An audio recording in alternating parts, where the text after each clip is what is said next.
एक सूफी की जिंदगी में आम आदमी के लिए क्या पैगाम है। आप यकीन जानें, अगर आप इसको समझने की कोशिश करें तो आप सूफिया की जिंदगी से फैज हासिल कर सकते हैं। अल्हम्दुलिल्लाह रब्बिल आलमीन अर्रहमान अर्रहीम अल्लाहुम्मा सल्ली अला मुहम्मदिन व अला आलि मुहम्मद। तसव्वुफ के जोहरी पहलू के सिलसिले में आज का वाकया और आज का जोहर, हजरत शेख अब्दुल कादिर जिलानी रहमतुल्लाह के एक मुरीद हजरत अबू मोहम्मद अल जूनी रहमतुल्लाह अलैह फरमाते हैं कि एक रोज़ मैं हजरत शेख अब्दुल कादिर जिलानी रहमतुल्लाह की खिदमत में ऐसी हालत में हाजिर हुआ कि फाके से था और मेरे अहलो अयाल भी कई दिनों से भूखे थे। मैंने हज़रत शेख अब्दुल कादिर जिलानी रहमतुल्लाह की खिदमत में सलाम अर्ज़ किया और उनके पास बैठ गया। आपने मेरी कैफियत को भांप लिया और बड़े खूबसूरत अंदाज में आपने फरमाया कि ए अबू अल मोहम्मद, जो भूख होती है ना, वो अल्लाह ताला के खजानों में से एक खजाना है। यानी अल्लाह ताला जब ये फैसला कर लेता है कि मैंने इस शख्स को अपना दोस्त बनाना है, तो वो उसको फाके की नेमत अता करता है।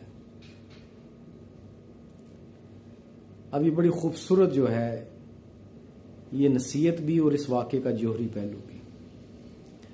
यानी आप इससे अंदाज़ा करें कि जब हज़रत अबुल मोहम्मद अल जूनी रहमतुल्लाह फरमाते हैं कि उन्होंने जब भांप लिया कि मैं फाके से था और मैंने बताया भी है कि मेरे बच्चे भी अहलो अयाल भी भूखे हैं, तो जाहिर है अगर उनके पास कुछ होता तो वो यकीनन मुझे पेश करते, मेरी भूख का कुछ ना कुछ एहतमाम करते, मेरे बच्चों की भूख का एहतमाम करते। इसका मतलब ये है कि हज़रत शेख अब्दुल कादिर जिलानी रहमतुल्लाह भी उस वक्त फाके की हालत में थे। इसलिए आपने उनकी ज़ाहिरी हालत को चेहरे से देखकर भांप लिया और कहा कि ए अबू मोहम्मद, फाका जो है वो अल्लाह की नेमतों में से एक नेमत है और अल्लाह जिसे अपना दोस्त रखता है ये नेमत अल्लाह उसे अता कर देता है। ये है इस वाक़े का जोहरी पहलू कि चूंकि हज़रत शेख अब्दुल कादिर जिलानी रहमतुल्लाह खुद भी फाके से थे, भूखे थे, और उन्होंने तरगीब भी दिलाई और भूख को जो है उसकी सही जो तारीफ़ है, उसका सही जो मुकाम है, वो हज़रत अबुल मोहम्मद अल जूनी रहमतुल्लाह को बताया ताकि उस भूख से वो कहीं गलत रास्ते पर न चल निकलें। यानी भूख की जो शिद्दत है उन्हें कुछ गलत सोचने पे मजबूर न करते। यानी उनको सिराते मुस्तकीम पे रखा, लेकिन भूख के साथ। मेरे बड़े बाबा जी सुल्तानुल हकीकत फरमाया करते थे कि ज्यादा खाने से जिस्म और रूह दोनों बर्बाद हो जाते हैं। यानी ये खास इनाम है अल्लाह का। अगर अल्लाह भूखा रखना चाहता है तो यकीन जानो कि वो तुम्हें अपना दोस्त रखना चाहता है।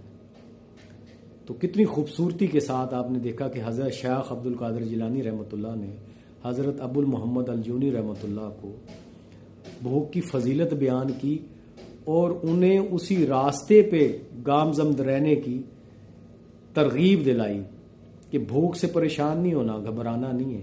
ये तो एक तोहफा है, नेमत है, फाका अल्लाह की तरफ से।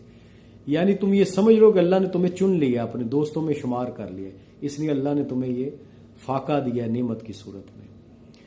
तो ये है वो पैगाम एक आम आदमी के लिए सूफिया की जिंदगी में से। इसलिए मैं कहता हूं कि अगर एक आम आदमी के लिए सूफी की जिंदगी में जो मैसेज है ना, वो है उसका एक अमली मुकाम, इल्मी मुकाम अपनी जगह है। लेकिन इल्मी जो मुकाम है उस पर हर आदमी की रसाई नामुमकिन है। लेकिन अमली मुकाम में से आप उनकी जिंदगी में से कोई एक अमल यानी जोहर की सूरत में अगर अपनी जिंदगी में दाखिल कर लें, कोई एक अमल, सब्र कर लें, शुक्र कर लें, कोई एक अमल अपना लें, तो आप यकीन जाने कि आप उस सूफी की जिंदगी से फैज याब होंगे और आपको फैज पहुंचेगा।